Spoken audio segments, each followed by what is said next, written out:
आज की इस वीडियो में हम डिस्कस करते हैं फंडामेंटल ऑफ मैनेजमेंट, जिसको हम शॉर्ट में बोलते हैं FOM। इसके इम्पॉर्टेंट क्वेश्चंस डिस्कस कर लेते हैं। यूनिट वाइज ना बना करके मैंने यहाँ पे कंबाइन ऑल ओवर हमारा कंप्लीट सब्जेक्ट के इम्पॉर्टेंट क्वेश्चंस डिस्कस किए हैं। तो जिन लोगों के पास टाइम कम है, पहले स्टडी का टाइम उन्हें नहीं मिल पाया है या अभी करंट बेसिस पे टाइम कम है, तो इन पर्टिकुलर क्वेश्चंस को आप प्रिपेयर करके भी एग्ज़ाम में अच्छे मार्क्स गेट कर सकते हैं। तो चलिए डिस्कस करते हैं one by one questions. Question 1, what is management, explain the nature and significance of management. तो मैनेजमेंट क्या है, उसके नेचर, उसके सिग्निफिकेंस मतलब उसके इंपॉर्टेंस बताने हैं। तो 3 चीज़ें यहाँ पे पूछी हैं।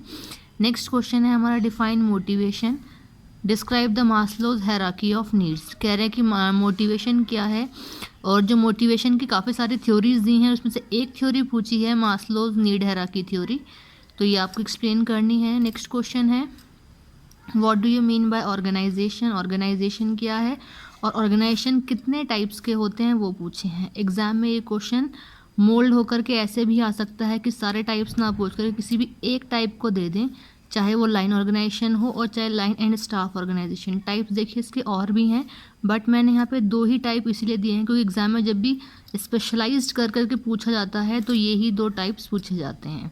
तो ये 2 टाइप्स हमारे मोस्ट इंपॉर्टेंट हैं, इसीलिए मैंने यहाँ पे मेंशन किए हैं।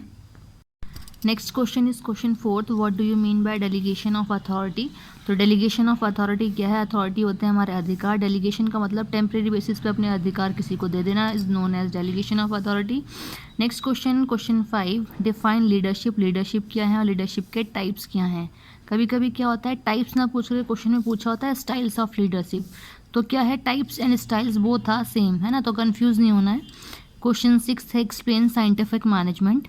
तो साइंटिफिक मैनेजमेंट क्या है, किसने दिया है, क्या क्या हुआ, इसमें ऑल ओवर आपको बताना है। बहुत रेयर ही कभी ऐसा होता है कि साइंटिफिक मैनेजमेंट की जगह एडमिनिस्ट्रेटिव मैनेजमेंट पूछ लिया जाता है, तो एक बार शॉर्ट में उसे भी देख लें। बट इम्पॉर्टेंट हमारा साइंटिफिक मैनेजमेंट ज़्यादा है क्योंकि मैक्सिमम टाइम साइंटिफिक मैनेजमेंट ही पूछा गया है। नेक्स्ट क्वेश्चन है question 7, what is communication, communication क्या है और कम्युनिकेशन का प्रोसेस आपको यहाँ बताना है। Question 8, explain the relationship between centralisation and decentralisation. देखिए सेंट्रलाइजेशन एंड डिसेंट्रलाइजेशन दोनों ही टॉपिक अलग अलग हैं, बट दोनों ही एक दूसरे के अपोजिट टॉपिक्स हैं। तो मैक्सिमम क्या यहाँ पे डिफरेंस पूछते हैं। कभी कभी ऐसा भी हो जाता है कि या तो फिर इंडिविजुअली सेंट्रलाइजेशन का क्वेश्चन आता है या फिर इंडिविजुअली डिसेंट्रलाइजेशन का क्वेश्चन। तो दोनों अगर आप डिफ्रेंशिएट में इसको प्रिपेयर करते हैं तो वो ऑल ओवर हमारा कंप्लीट हो जाएगा। नेक्स्ट क्वेश्चन है question 9, explain the difference between planning and controlling.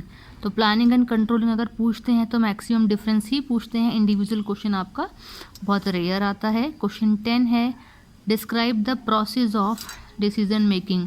Decision making का प्रोसेस आपसे पूछा है, स्टेप्स मतलब, तो आपको वो बताने हैं। आई थिंक 6 और 7 स्टेप्स हमारे इसमें हैं।